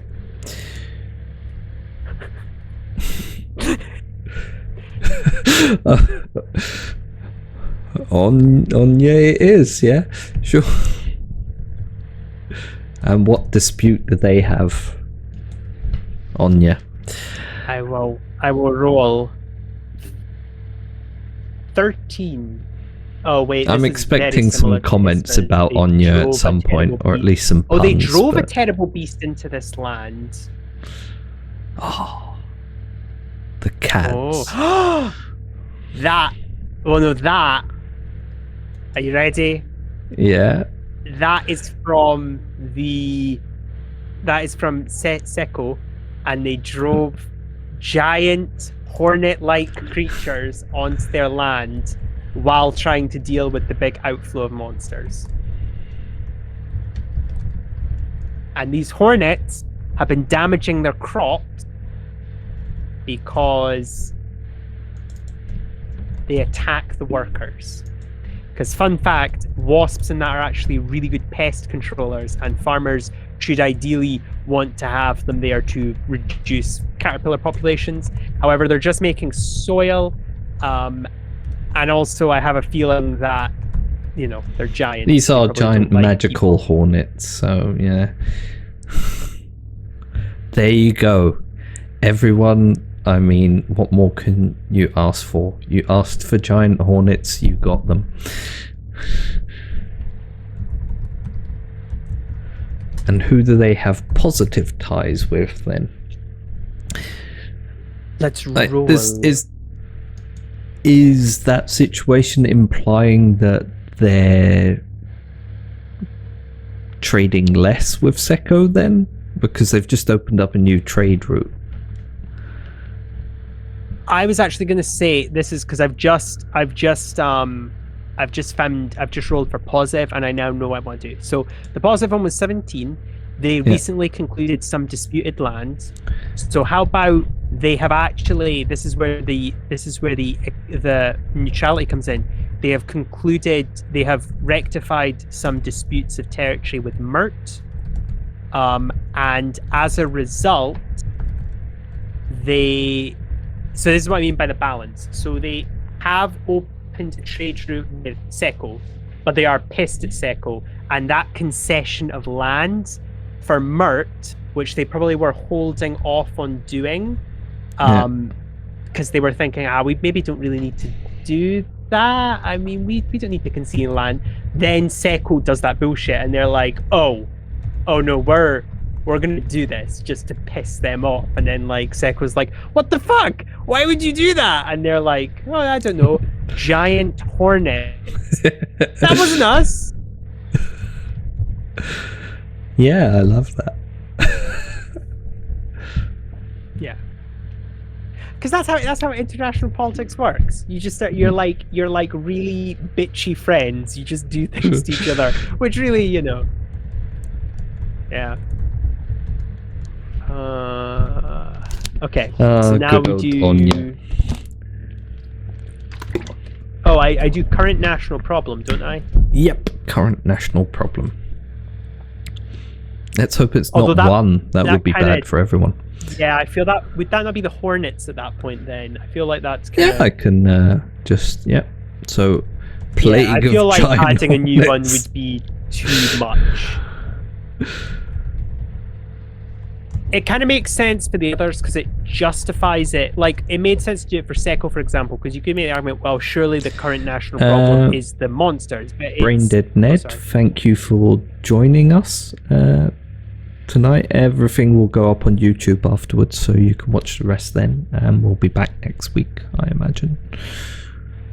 But thank you. Yeah. Yes. Good night. It makes sense for... The rest of you stick around. Sorry. It makes sense for Seko to have both the grudges with the nobility and the outflux monsters twofold, because one, the outflux monsters is not entirely Seko's problem. Like, it's a problem that's pissed off other people, but they've kind of managed to push it away. There's a long way of justifying saying, I think it makes sense to skip a problem because the problem is the wasp or the hornet. Yeah, like giant hornets are a problem. Yep. And I will do good things happening right now because that's not as... I guess we could say the new trade route, but I have a feeling that was in the works beforehand, if that makes sense. Yeah, that's probably just sort of more of the same for them. Like, it's an improvement on an existing 18 positive. Oh, sorry. Yep. A 18. dark cult has been revealed and purged. So okay. I do know where this is going. It was a group that wanted to bring them into conflict with Mert. But they were like, nope, we're not doing that shit. It's not happening. We're getting rid of these guys. And that threat, that worry, has been averted.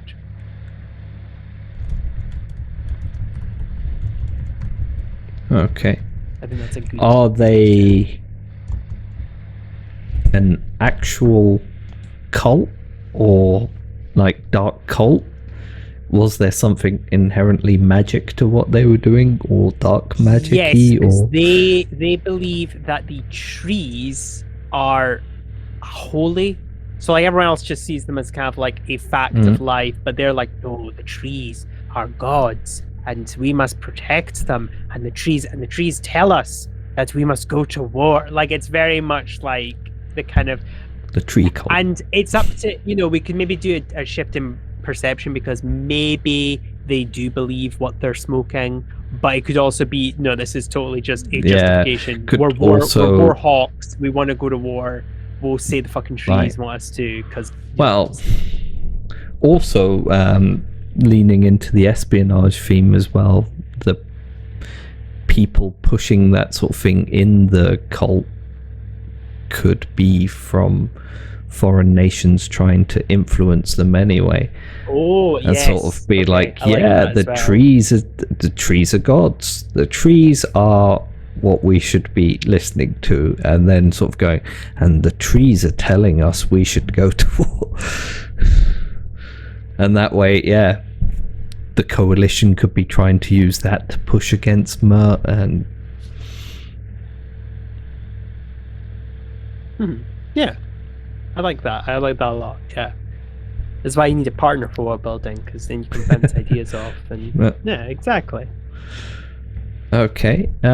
So that leaves us with Mert itself. Your baby. Yes, and then tying up some loose ends, because I think I've left some disagreement, some alliances and stuff on the table. But that's fine, because I can now know where everyone is going to be. So, let's roll for dispute. Oh, is that necessary, do we think, at this point? You can... No, if you want to suggest things, that's perfectly fine too. I think the dispute would be with everybody that they've shaken up the status quo, and that's just kind of made everyone pissed at them. Like, even though they do have some positive relationships with, say, like Hispa and Anya, it's still very much like, whoa, we don't like this, dudes. dudes. They didn't say that. They didn't say it like that. Didn't they? Oh, that would be great if an official ambassador arrived and was like, dude, we totally don't like what you're up to. High five! No. I do want to do positive ties because I want to give them a positive with somebody. So I'm going to roll for that. 19. They're considered unusually attractive here. It could also be their politics, or it doesn't have to be. No, I do know what I want to do with that, right? They make very fine art. They make beautiful art in Mert, and that has led to everybody kind of having this begrudging, even with the revolution. In fact, the revolution has made the art better. Well, not better, but like it's given this new art style mix of creative works that has led to everyone kind of going, God damn, like we hate how they're revolutionizing the people. God damn, the art is good. Which is true. A big thing that a lot of people don't recognize about the Soviet art culture is everyone treats the Soviet Union like it's this very closed-minded, restricted state. Now, to be clear, they did have a lot of restrictions, but when the art did depict communism positively and showed its greatness, it is beautiful. Admittedly, there's a degree of propaganda with that which you have to kind of take into consideration, but there were artists there who worked hard making art, you know what I mean? Yeah. When they could. I think this one, it's like 2 plus 3 equal, it's like, I don't know, it's 5 plus 7 equals, I don't know, they did an art exhibition. Oh yeah, it's 2 plus 2 equals 5 it was the title of the art exhibition. It was in the 20s, and it was supposed to show like out there Soviet art. It's very interesting. You should look it up. I've probably fucked up the numbers, but regardless. But yeah, I like the idea that they are still the kind of like a cultural, artistic heart of the world, and people kind of like, damn. I hate Mert, but I love their art. Exactly. Yeah. I hate their politics, but goddamn. 20. So this is for current national problems. And this actually fits perfectly. I got 16. A recurring plant plague is causing hunger. So that's where they've got the deals with Anya, and maybe the land they took that was conceded to them is really good cropland, and that's kind of now, like, they did that recently to fix the hunger. So it's not fixed yet, because obviously, as we know, crops take time to grow, but that's the reason why it was partially in the public's interest to give some of Anya's land to... Excuse me, kidding me, I've got like a burpy hiccups kind of thing. Excuse me. That's fine. And I like to think that the onions were like... Oh god, I just realized it sounds like onions. I don't care. I like it that way. It's how my brain works. It sounds like a very Scottish person saying onions. Yeah. Onion. It's the onions. Oh my god, look at all those onions. I know, I'm keeping it. Ogres are like onions. It's a Shrek reference. I know. And we'll do good things happening right now as our final one. 8. Good. Oh, okay. No, we're not doing that because it's good harvests have enriched the people, and I think that's too sudden a shift. No, still.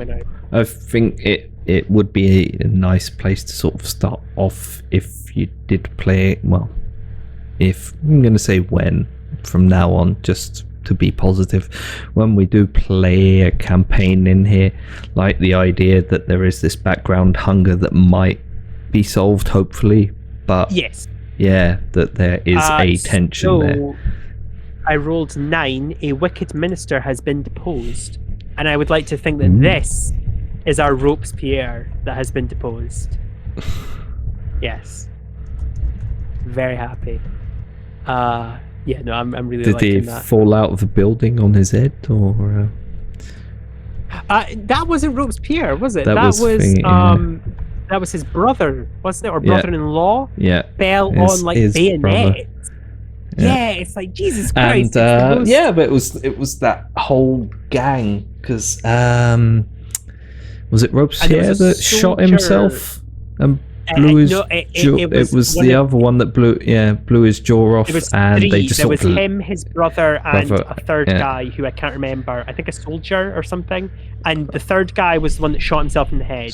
Robespierre took the pistol he killed himself with, attempted. This is where it gets easy. Yeah. He attempted to shoot himself, blew his jaw off, and they didn't think he was going to survive, so just sort of left him like that for a day. They did fix and then it. They wrapped it back on, but when they tried to stick his head through the guillotine, it didn't fit.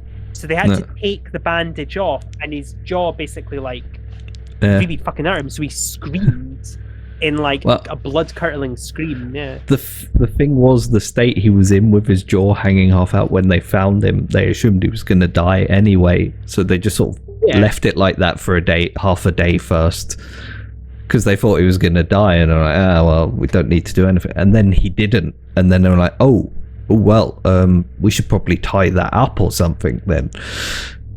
Yeah. And then they took him to a guillotine. It is social realism that I was thinking of. Thank you. Yeah. And also, yes, defenestration is pretty awesome. The defenestration of Prague led to the 30 Years' War, which is pretty impressive. It's pretty ballsy. Hello there, I am a servant of the Holy Roman Emperor. Now you gotta get your shit together. Fuck you. We threw out a window. Yeah. This won't have any negative repercussions, will it? Nah. Fuck no. It'll be fine. So, what we're calling Mert's very own Robespierre. Don't make me choose. Do we have to give this guy a name? You've seen the names I give places.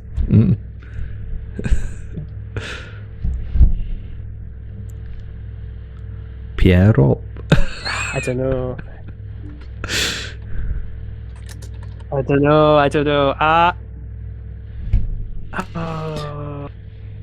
What you can do is, because no one will know, just think of someone you know from your life that you really hate and use their name. Oh,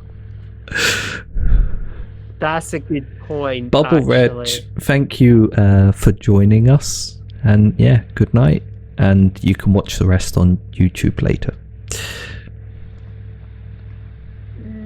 That's a really good point. I'm gonna call them world building tips. David Montague. So, now we know that David was not someone that Nye liked. Montague is obviously the modified one. Yeah, I gathered that. Okay, there you go. I don't know. Maybe they're now perpetually immortalized in blowing their jaw off and then getting guillotined after being a wicked minister. So hopefully that brings you some small joy.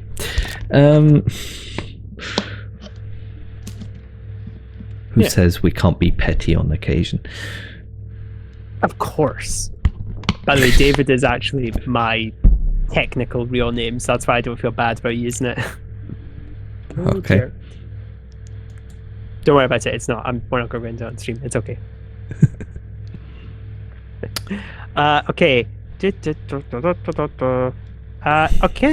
So what are the loose ends that I left? I think for Danube was who had they resolved tensions with. Right. And I'm just going to say negative relation with Mert. Yeah, and they had it stopped having a war with somebody. A hero from somewhere. A hero of Danu originally hero, came from one of the other nations? We'll say they came from Onya. I feel like that's a good example. Like Onya has. That's part of the reason why they don't want to go to war with Onya. It's like, damn, you kind of made one of our heroes. It's kind of hard not to, maybe once a great unifier of people. And then we had an old border enemy that they've now formed a which kind I'm of truce with. Is Kuv. Yeah, Kuv. Into the mountains and into the forest. Yeah. Which that would be like the fucking Austro-Hungarians and Russians in the Carpathians, where both of them are just like, we will fight in these mountains. Oh God, fighting in the mountains is awful. It sucks. Please no, get us out here. And I just imagine that's what the Kuvans and I've already forgotten how to say it. I don't want to say Danubians because that's actually a group of people. It's the Danu. The Danubians. Danus, there we go. The Danus would have been fighting in their forested... I don't know. They would have been fighting in their forested mountains. It's like, this sucks. Neither of us can win here. The Dans, yeah. I mean, there are the Alans in classical history, so... There you go. The Dans. Kuv...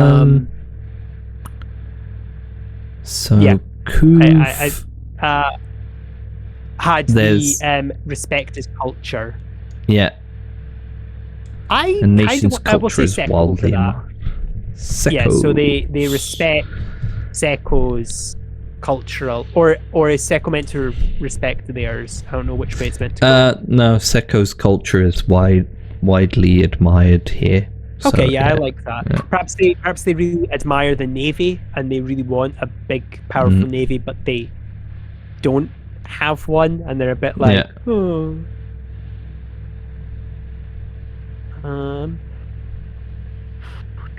Well, they might also, because obviously Kuv, one of the things we had with that dense foresty area as an idea is they can't really exact as much control over it, all the people that live there, so they may also widely admire Seko's centralized control government or something similar. Yeah. Like the way Seko can control everything under its domain for good or ill. Okay. Yeah. Exactly. I like I think then after that we everyone? pretty much covered everyone. All right, yeah. So there you go. We have our 6 major nations. Yeah. It is now, oh boy. Well, it's 11 for you. It's 10 Yeah, for it's me 11 here. for me. Do you need to pop off? No, I don't. I can stick around if you... I know you have like important life stuff like jobs and babies and slightly bigger babies. Babies that go to school, which I guess are just children at that point. Yeah, pretty much. It's not school at the moment, so he's on holiday. Oh, but I bet he's chuffed about it. He's just like, yes, Dad, I don't have to go to school. Yeah. Well, no, he has like we send him to various places. Re-education camps and stuff like that. Oh my goodness! Like no. General sports camps and things like that. But there you go. That he has to go to. Okay, I got because we're both working. We could do the nation's themes because that's just like we could just roll them and then say this. That was basically what I was going to suggest. Like maybe if we finish off with that, then we can maybe do another 10-15 minutes. I'm going to roll 60-20 and then we can break them up based on that because I feel like we'll find we'll just give us the okay, so I'll roll them. Okay, I'm gonna have to re-roll it because I got doubles. Okay, no doubles. So the first one is 18, which is renewal. With things growing brighter, so it's a nation on the rise. 17, which is prosperity, wealth, easily had. 12 is expansion, where things swell greater. 10 is violence, where life is something cheap. 7 is poverty, where even the rich are poor. And 6 is oppression, with rule a crushing weight. I think I've got a couple of them, and then we can kind of parse off the others. So I think for oppression, that goes to Seko, because just I feel like it does. If that's all right. Theme oppression. I don't know how you made an equivalent between Seko and oppression. Definitely not. I'm thinking this sort of period. For violence, do we want to say Danyu in the sense to kind of give an impression of like the mountainous terrain and kind of like the division between rulers and such like that? And definitely with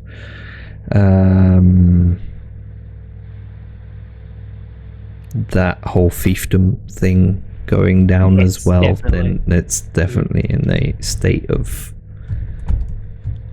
violent uprising.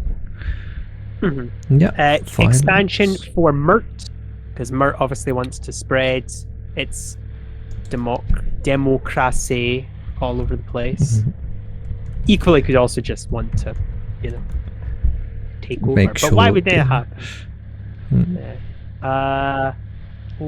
We've got 10. So we've got poverty, prosperity, and renewal. Well, prosperity goes to Onya, obviously, because they're the ones that have got all the wealth and riches and wondrous stuff like that. And that just leaves Cuve and Hispa. Yes. Poverty for Hispa. How could I forget? Because they're the ones that blew all their money on ridiculous things. Are they called Hispa rather than Gula? Gula, sorry, I keep calling them Hispa. Gula, yes, sorry. And then renewal is for which makes sense, because we're talking about like how they've got the new academy. They have suffered problems from their farming, but now they're trying to learn how to deal with that. Exactly. And also looking at other people and how they could better themselves. Okay. Better take I think on the their problems. next one is, sorry, I'm just looking ahead. So the next one is societies, isn't it? Oh boy, society actually it's quite a fair bit. And then that kind of gets into our race and people stuff, doesn't it? If we do society, we don't have to go super deep in. We could sort of skip that for now, maybe, if you don't mind, because that's going to be a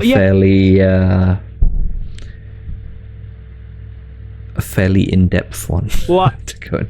That's what I was going to say. Do you want to do anything else? Because I'm having a look at these, and a lot of these are quite complex sets of tables I'm looking at. I may go back to the region backdrop and have a look. So the next thing after nations would be regions of significant gods. So sort of like religion. Okay, where's a sketch of the region, maybe page 118 again. Oh, okay. Sketch of the region would be difficult to do right now or live on stream. We could assign 2 important historical events to each group or nation. Define the relationships between the groups. We've sort of already done that. It's up to you. Like, let me have a wee flick through the tables and stuff and see if there's like one that wouldn't take too long to do. I would say either the religion or 2 important historical events per nation.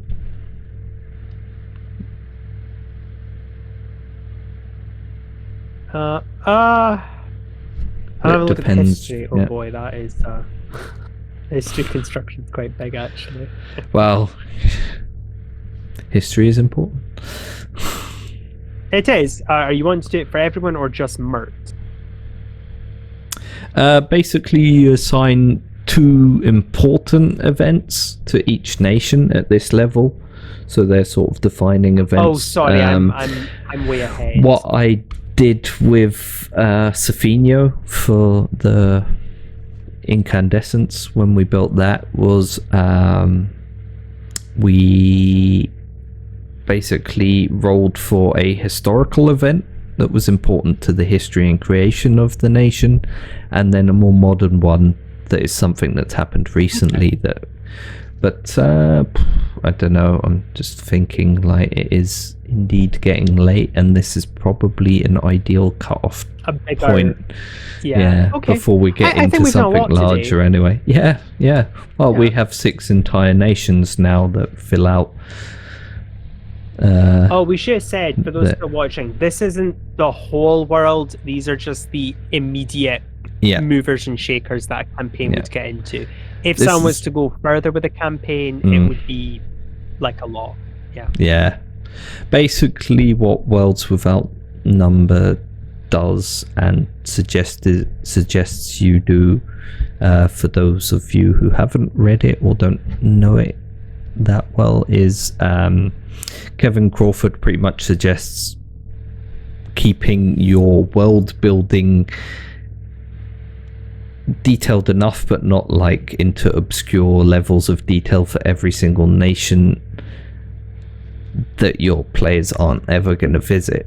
So you started last week, we started with the world itself, top down, going into what is the region now, which is sort of more important. That's why we've got more details in there, but even those are high level details for most of the countries. But I think the end idea would be that the players would start off in Mert, so that's going to be the nation that will dig down deeper into detail in, and maybe like Seko or Danube or something, or one that's close enough that it could possibly be of an immediate location that the players would go to. But you don't need to know every single detail of every single nation on the entire planet right away, because your players aren't gonna go there half the time. And exactly, yeah. Like, there's probably enough to do in Mert as well. That, yeah. So yeah, what do you reckon? We'll leave it at that then for tonight. Yeah, I think that's the best. We have definitely done a lot today. Yep, we have a nice idea for that. Yeah. Thank you everyone who joined us in chat on Twitch. That was thank you. Nice to see all your comments and be able to interact with you. There were some nice interactions going on as well, and suggestions about giant hornets. Yes, the hornets. Yeah. And if you're watching this back on YouTube later, feel free to like, subscribe, click on the bell, comment's always good as well. And in general, you can join us over on the So Much Game Discord. You can leave comments, you can let us know what you think, what you'd like to see us play, or if you have suggestions of what system would fit this wonderful world that Nye is building, that's also good. Other than that, I feel like you say that just so when somebody, I was going to say, I feel like you say that just because if someone goes, really, Mert Lewis, you're like, hey, it wasn't me, it was Nye. It was Nye. He came up with it. I just added the Revolutionary State. Then, we sort of forgot to change it. Went from there. Yeah, exactly. Yes, you said my name. What's up? What are you thinking for next week? Because I was just wondering, like, do you want to keep doing this next week? Do you want to finish off the Battle of Kursk? Oh, I think, you know what? I think we will finish off the Battle of Kursk because it gets it finished. Yeah. And I think it also gives us time to because I think when you keep doing world building constantly, you get too in the run of things, where if you take a break and kind of let yourself relax a bit from it. Yeah, no, that will also be like, it will also give me an opportunity, or us combined, an opportunity to come up with a sort of rough sketch to replace the flag of Mert with an actual idea of the area and stuff, and we can think about things, if there are names we want to change Mert, then we can do that and stuff, and bring it back to everyone. But yeah, it would be nice to finish off the Battle of Kursk as well. Exactly, yeah. Yeah, sure. Okay, so we'll be doing that next week. So join us next week at the same time for that. And then the week after that on Sunday for more Worlds Without Nye-mbers. Nye, before we go, do you have... It really feels like it's really making me think of Neighbours, the program, but Worlds Without Nye-mbers, that's when Nyes become good friends. But do you have anything that you want to say, promote, people you want to talk about who are fantastic, anything? Well, I think the easiest way, if you want to know any of the stuff I do, or any of the stuff, or any of the other wonderful people I work with, if you go to my Twitter, so that's oh god, I'm gonna have to feckin' open my Twitter, because I've forgotten. I always forget what my username is. Like that's expert? @ sign. It is, but I always forget. Yeah, it's one word, so it's Ersatz expert. So ERSATZ, and then no space expert. So if you go to Twitter, you can see all the people that I work with. So I do this, I do a D&D campaign, I do stuff with Garblag, where you might also see Lewis, and then I do another podcast thingamajig. But all of that stuff is on Twitter. So if you go to the Twitter, you'll find me, and you'll also find me recommending other really nice people. Yeah, I'll put your handle in the link on the video on YouTube. Okay, thank you. I think I did that last time as well, so you should be able to find it on the first video as well. Well, I think for future, I'll just say look in the link. Yeah, look in the link below. If I get fancy at some point, I might work out how to do those sort of floating links and stuff, and then they'll just appear. Oh, well, that'd be kind of cool, yeah. Yeah. Anything else you've got going on or want to talk about or promote? Not at the moment. I might have things the next time around we stream to talk about, so that'll be fun, but not at the moment. No, that's not yet. Yeah, not yet. There you go. So you'll definitely have to join us next week, otherwise you won't know what Nye is up to. And then next week, Wednesday, we're both over on Garblag playing the final episode of Achtung Cthulhu, the Burr of Last Resort, where I may or may not murder you all multiple times. So enjoy that. And then, are you on any other games on Garblag next week? Or? I'm also in I'm in a vampire game at the moment. On Friday. I think that'll be wrapping up in a week. Veronique, who is also in chat, is also on. Yes.